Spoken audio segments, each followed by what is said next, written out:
Hello all, welcome to K-Mods World. இப்போது நம்ம ஜர்தோசியோட continue ஸ்டிச்சில் first stitch தான் பார்க்க போகிறோம்.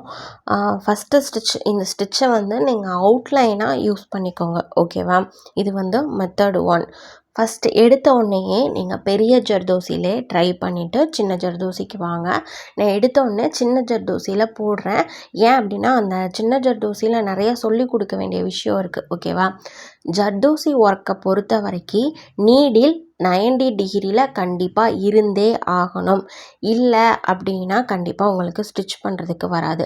அதுக்கப்புறம் ஸ்டிச் பண்ணிகிட்டே நூல் மாட்டுதான் நீங்கள் கீழேயோ மேலேயோ பார்த்துட்ருந்தீங்க அப்படின்னா கண்டிப்பாக அடுத்தடுத்து உங்களால் ஸ்டிச் பண்ண முடியாது. கட் பண்ணுற ஜர்தோசியை வந்து சிங்கிள் கட்டில் கட் பண்ணிடுங்க. ஒரு தடவை ஸ்டிச் பண்ணிவிட்டு வர்றீங்க, பாதியில் வந்து ஜர்தோசி மாட்டிடுச்சு, இல்லை த்ரெட்டு மாட்டிடுச்சு, நீடில் ஏதாவது ப்ராப்ளம் ஆயிடுச்சுன்னா கூட திரும்ப அதை ரிமூவ் பண்ணிவிட்டு புது ஜர்தோசியில் ஸ்டிச் பண்ணுங்கள். ஜர்தோசியை ஸ்டிச் பண்ணிட்டு வரையிலேயே பாதியில் நூல் கட் ஆயிடுச்சுன்னா என்ன பண்ணுறது அப்படின்னு பாருங்கள். அப்படி கட் ஆயிடுச்சுன்னா நீங்கள் ஃபஸ்ட்லேருந்து எடுத்துகிட்டு ஃபஸ்ட்லேருந்து ப்ராக்டிஸ் பண்ணி பழகுங்க. ஏன் நான் இந்த விஷயத்த சொல்கிறேன் அப்படின்னா இதுக்கு ட்ரிக்ஸ் எல்லாம் இருக்குது, ஆனால் நான் சொல்லிக் கொடுக்க மாட்டேன். நீங்கள் இந்த மாதிரி ப்ராக்டிஸ் பண்ணிங்க அப்படின்னா தான் உங்களால் பர்ஃபெக்டாக ப்ராக்டிஸ் பண்ண முடியும். ஸோ ஜர்தோசியை ஸ்டிச் பண்ணுறப்போ நம்ம கவனமாக பண்ணிக்க வேண்டியது என்னங்கிறத பார்த்துக்கோங்க. ஜர்தோசியை பாருங்கள், ஒரு ஜர்தோசியை நீளமாக எடுத்து அதை 4 பார்ட்டாக 5 பார்ட்டாக வந்து நான் ஸ்டிச் பண்ணுறேன், ஓகேவா? நம்ம எப்போவுமே ஜர்தோசியை வந்து இந்தளவுக்கு ஸ்டிச் பண்ண மாட்டோம். ஒரு நீளம் கட் பண்ணுறோன்னா சென்டரில் ஒரு ஸ்டிச் பண்ணிவிட்டு அடுத்து வந்து மாற்றி பண்ணிடுவோம். இருந்தாலும் நீங்கள் அதை பீட் மாதிரி யூஸ் பண்ணாமல் ஒரு நீளமான ஜர்தோசி எடுத்து 5-6 தடவை ஸ்டிச் பண்ணி ப்ராக்டிஸ் பண்ணிக்கோங்க, ஓகேவா? இது வரைக்கும் நான் எந்த வீடியோவுமே ஃபுல்லாக கண்டிப்பாக பார்த்தே தீரணும் அந்த மாதிரி சொல்லியிருக்க மாட்டேன். இந்த வீடியோவையும் இதுக்கு அடுத்து வர வீடியோவையும் நீங்கள் கண்டிப்பாக ஃபுல்லாக 1 நிமிஷம் கூட ஸ்கிப் பண்ணாமல் பார்த்தே தான் ஆகணும். ஏன் அப்படின்னா அப்படி நீங்கள் பார்த்தீங்க அப்படின்னா தான் ஃபைனலாக இருக்கிற ஹோம்ஒர்க் என்னன்னு தெரியும், நான் என்ன சொல்ல வரேங்கிறத உங்களால் புரிஞ்சுக்க முடியும், ஓகேவா? இப்போ பார்த்தீங்க அப்படின்னா பெரிய ஜர்தோசி, அதுக்கப்புறம் ஒரு சின்ன பெரிய ஜர்தோசி, அப்படி குட்டி ஜர்தோசி. ஏன்னா ஸ்டூடெண்ட்ஸ்க்கு புரிகிற மாதிரி சொன்னால் தான் அவங்களுக்கு வந்து அப்சர்வ் ஆகும். அதனால தான் நான் அந்த மாதிரி சொல்கிறேன். இப்போ அந்த ஜர்தோசியில் வந்து நம்ம ஸ்டிச் பண்ணிகிட்ருக்கோம். இதில் ஸ்டிச் பண்ணுறப்போ உங்களுக்கு ஈஸியாக தான் இருக்கும். பிகினஸாக இருக்கிறப்ப கொஞ்சம் சிரமம் இருந்தாலுமே அந்தளவுக்கு தெரியாது. ஏன்னா நீங்கள் இவ்வளோ ஒர்க்ஸ் பண்ணியிருக்கீங்க, நிறையா ஸ்டூடெண்ட்ஸ் ஜர்தோசி ஒர்க்கே ட்ரை பண்ணியெல்லாம் பார்த்துருக்கீங்க. அப்படி இருக்கிறப்போ உங்களுக்கு நல்ல ஒரு ப்ராக்டிஸ் இந்த இடத்துல இருக்கும் அப்படின்னு நான் நினைக்கிறேன். ஸோ கரெக்டாக ஹேண்டில் பண்ணி கரெக்டாக ஸ்டிச் பண்ணிகிட்டே வந்தீங்க அப்படின்னா ஜர்தோசியை கரெக்டாக போட்டுடலாம், ஓகேவா? இப்படி 3 டைப் ஆஃப் ஜர்தோசியிலையும் நீங்கள் ஒரு லைன் போட்டு ப்ராக்டிஸ் பண்ணுங்கள். இந்த லைனை விட முடியறதில்ல. இந்த ஜர்தோசி ஒர்க்குக்கு ஷேப் இருக்குது. என்ன ஷேப்பில் ஒர்க் பண்ணுங்கிறத நான் சொல்ல போகிறதில்ல, நான் பண்ணியே காட்ட போகிறேன், ஓகேவா? நான் இப்போ ஒரு ஜர்தோசியை யூஸ் பண்ணி அந்த ஷேப்பை முடித்து காட்டுறேன். நீங்கள் என்ன பண்ணுறீங்க அப்படின்னா 3 ஜர்தோசியும் யூஸ் பண்ணி கொஞ்சம் சிரமமாக தான் இருக்கும் இந்த ஒர்க்ஸ்லாம் பண்ணுறதுக்கு. இருந்தாலும் கஷ்டம் பார்க்காம நீங்கள் ப்ராக்டிஸ் பண்ணிட்டீங்க அப்படின்னா உங்களுக்கு ஃப்யூச்சரில் கஷ்டம் இருக்காது. இப்போ ஜர்தோசிலேயே ஃபுல்லாக ஒரு ப்ரைடல் ப்ளவுஸ் வருதுன்னா கூட ஜர்தோசி ஒர்க்கு தானே, ஈஸியாக நான் பண்ணிடுவேன் அப்படிங்கிறவங்களால பண்ண முடியும், ஓகேவா? ஸோ பார்த்திங்கன்னா இப்போ 2வது ஜர்தோசியும் பண்ணி கரெக்டாக நாட் போட்டுட்டோம்.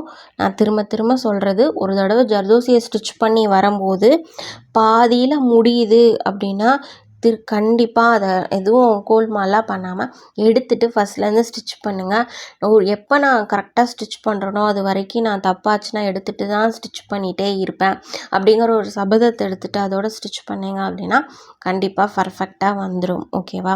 இப்போ பெரிய ஜர்தோசி இதை நம்ம ஸ்பீடாகவே போட்டுடலாம். ஃபஸ்ட்டு எடுத்த உடனே இந்த ஆங்கிளில் நான் இப்போ லாஸ்ட்டாக போட்டுட்ருக்கேன் இல்லையா, அந்த லைனில் நீங்கள் ஸ்டிச் பண்ணி வாங்க. எடுத்த உடனே நீங்கள் சின்னதில் பண்ண வேண்டாம், அது வந்து கொஞ்சம் சிரமமாக இருக்கும். இதில் ப்ராக்டிஸ் பண்ணிவிட்டு அதுக்கப்புறமா நம்ம நெக்ஸ்ட்டு ஷேப்ஸ் அதிலெல்லாம் நம்ம போகலாம், ஓகேவா? இதே மாதிரி தான் ஸ்டிச் பண்ணிகிட்டே வாங்க. ஸ்டிச் பண்ணுறப்ப அது உங்களுக்கு கஷ்டமாக இருக்காது. இந்த பெரிய ஜர்தோசிங்கிறப்போ முடிஞ்ச அளவுக்கு எத்தனை தடவை உங்களால் குத்தி ஸ்டிச் பண்ண முடியுமோ அந்த அளவுக்கு ப்ராக்டிஸ் பண்ணிக்கோங்க, ஓகேவா? ஏன்னா இந்த ஜர்தோசியை வச்சு தான் நம்ம குந்தன் ஒர்க் பண்ண போகிறோம், அதுக்கப்புறம் செயின் ஸ்டிச், இந்த மாதிரி நிறையா ஸ்டிச்சஸ் பண்ண போகிறோம். ஸோ இதுதான் வந்து பேஸே.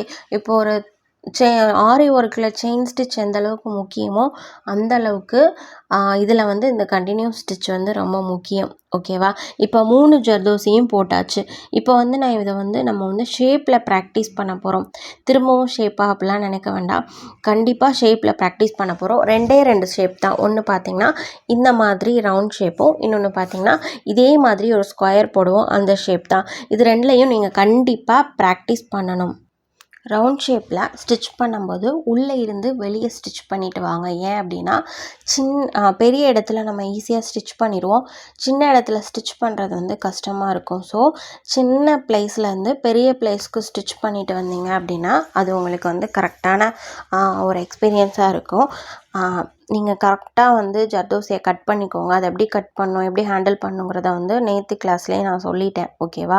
இப்போ வந்து ஜர்தோசியை எடுத்து எப்படி சுற்றி ரவுண்டாக வந்து நம்ம ஸ்டிச் பண்ண போகிறோம் அப்படிங்கிறத பார்க்கலாம். ஓகேவா? இதே மாதிரி தான் ரவுண்ட் ஷேப்பில் கொஞ்சம் ஸ்டிச் பண்ணுறது கொஞ்சம் சிரமமாக இருந்தாலும் நம்ம ப்ராக்டிஸ் பண்ணிட்டோம் அப்படின்னா அது கண்டிப்பாக ஈஸியாக தான் இருக்கும். ஸோ பண்ணிடுங்க. ஓகேவா?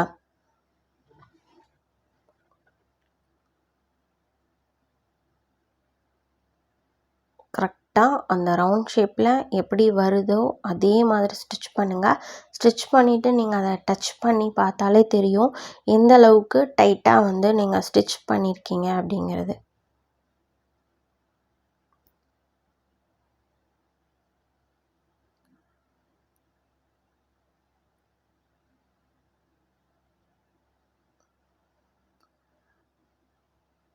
கொஞ்சம் நுணுக்கமாக ஸ்டிச் பண்ணுங்கள். 3 டைப் ஆஃப் ஜர்தோசியும் யூஸ் பண்ணி ஸ்டிச் பண்ணி ப்ராக்டிஸ் பண்ணுங்கள். எதுக்காக ரவுண்ட் ஷேப்பில் ப்ராக்டிஸ் பண்ணுறோம் அப்படின்னா இந்த வளைவு சுளைவு, அதாவது இந்த கர்வ் மாதிரி வர ஷேப்பெல்லாம் கரெக்டாக வரணும் அப்படிங்கிறதுக்காக தான் இந்த ஷேப்பில் வந்து நம்ம ப்ராக்டிஸ் பண்ணுறோம். ஸ்கொயர் ஷேப்பில் ஏன் ப்ராக்டிஸ் பண்ணுறோம் அப்படின்னா 4 எட்ஜஸ்லையும் நமக்கு கரெக்டாக வரணும். அதுவும் இல்லாமல் பார்த்திங்க அப்படின்னா எல்லா சைடும் வந்து நமக்கு ஸ்டிச் பண்ணுறதுக்கு வரும். ஸ்டார்டிங் ஸ்டேஜில் ஸ்டூடெண்ட்ஸ் என்ன பண்ணுவாங்க அப்படின்னா செயின் ஸ்டிச்சு நான் போட்டேன், என்கிட்ட இருந்து ஆப்போசிட் சைடு என்னால் ஸ்டிச் பண்ண முடியுது, நான் அங்கேருந்து இந்த சைடு ஸ்டிச் பண்ண வரல அப்படிம்பாங்க. அந்த மாதிரி ப்ராப்ளம்லாம் இருக்கக்கூடாது. ஒரே ஆங்கிளில் ஸ்டிச் பண்ணி ப்ராக்டிஸ் பண்ணக்கூடாது. எல்லா சைட்லேயும் நமக்கு ஸ்டிச் பண்ண தெரியணும் அப்படிங்கிறதுக்காக தான் அந்த ஸ்கொயரை வந்து நம்ம ப்ராக்டிஸ் பண்ணுறோம். ஓகேவா? இப்போ வந்து இந்த ரவுண்ட் ஷேப் போட்டு ஃபினிஷ் பண்ணிட்டோம், கரெக்டாக நாட் போட்டோம். இதுக்கப்புறம் இதே மாதிரி இருக்கிற ஒரு ஸ்கொயரை தான் நம்ம போட போகிறோம். இந்த ஸ்கொயரை ஏன் போட போகிறோம் அப்படிங்கிறத வந்து நான் ஆல்ரெடி சொல்லிட்டேன். ஓகேவா? 4 சைடுமே நமக்கு ஸ்டிச் பண்ண வரணும். எட்ஜஸ் வந்து கரெக்டாக இருக்கணும். அந்த மூலையில் போய் முடிக்கிறோம் அப்படின்னா ஒரு த்ரெட்டில் ஒர்க் பண்ணால் எப்படி அக்யூரேட்டாக கரெக்டாக இருக்குமோ அதே மாதிரி தான். நீங்கள் ஜர்தோசின்னு பயந்துக்க வேண்டாம். இது வந்து நீளமாக இருக்கிற ஒரு பீடு, அதை நம்ம கட் பண்ணி ஹேண்டில் பண்ண போகிறோம் இந்த மாதிரி நினச்சிட்டோம் அப்படின்னா ஜர்தோசியெல்லாம் ஒரு பெரிய விஷயமே கிடையாது. எட்ஜஸில் பார்த்தீங்க அப்படின்னா அந்த இதுக்கு தகுந்த மாதிரி அளவாக கட் பண்ணி ஆப்போசிட் சைடில் ஒரு குட்டி செயின் போட்டுட்டு அதுக்கப்புறம் ஸ்டிச் பண்ணிங்க அப்படின்னா, இருங்க உங்களுக்கு சொல்லித்தரேன். இந்த மாதிரி ஸ்டிச் பண்ணிட்டோம். ஆப்போசிட் டைரெக்ஷனில், அதாவது கீழே ஸ்டிச்சிங் வரப்போகுதுன்னா மேலே ஒரு குட்டி ஸ்டிச் போட்டுட்டு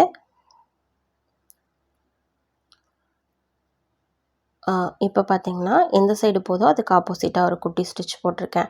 இந்த குட்டி ஸ்டிச்சை மறந்துடாதீங்க. அப்போ தான் எட்ஜு வந்து ஷார்ப்பாக நமக்கு கிடைக்கும். அதுக்காக தான்.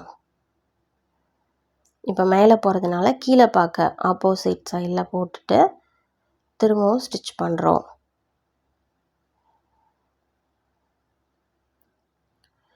இப்போது சைடில் இந்த சைடில் போகிறதுனால அந்த சைடில் பார்த்து ஒரு ஸ்டிச். சின்ன சின்ன விஷயங்கள் தான். அதை நம்ம வந்து கரெக்டாக அப்ளை பண்ணிட்டோம் அப்படின்னா கண்டிப்பாக நம்மளால் வந்து ஜர்தோசி ஒர்க்கை வந்து கரெக்டாக பண்ண முடியும். கரெக்டாக நம்ம வந்து டெய்லி நம்ம ஹோம் ஒர்க்ஸையும் பண்ணிட்டோம் அப்படின்னா அது வந்து நமக்கு கஷ்டமாக தெரியாது. ஓகேவா? எல்லாருமே ஜர்தோசி ஒர்க்கில் ரொம்ப இன்ட்ரெஸ்டாக இருக்கீங்கன்னு தெரியும். ஸோ பர்ஃபெக்டாக பண்ணுவீங்கிற நம்பிக்கை இருக்குது. ரவுண்ட் அண்ட் ஸ்கொயர் ஷேப் ரெண்டையும் கரெக்டாக ப்ராக்டிஸ் பண்ணுங்கள். இது ரெண்டுமே இம்பார்ட்டன்ட். ஸ்கொயர் போடும்போது எட்ஜஸ் கரெக்டாக இருக்கணும். ரவுண்ட் ஷேப் போட்டிங்க அப்படின்னா தான் எல்லா டிசைன்ஸ்லையும் அப்ளை பண்ணுறதுக்கு உங்களுக்கு ஈஸியாக இருக்கும். இந்த வீடியோவில் நான் சொல்லி கொடுத்தது எல்லாமே உங்களுக்கு புரிஞ்சிருக்கும்னு நினைக்கிறேன். எப்படி ஹேண்டில் பண்ணுங்கிற விஷயத்துலேருந்து எல்லாமே சொல்லி கொடுத்துட்டேன். புரிஞ்சிருந்தா லைக் பண்ணுங்கள், ஷேர் பண்ணுங்கள். தேங்க்ஸ் ஃபார் வாட்சிங்.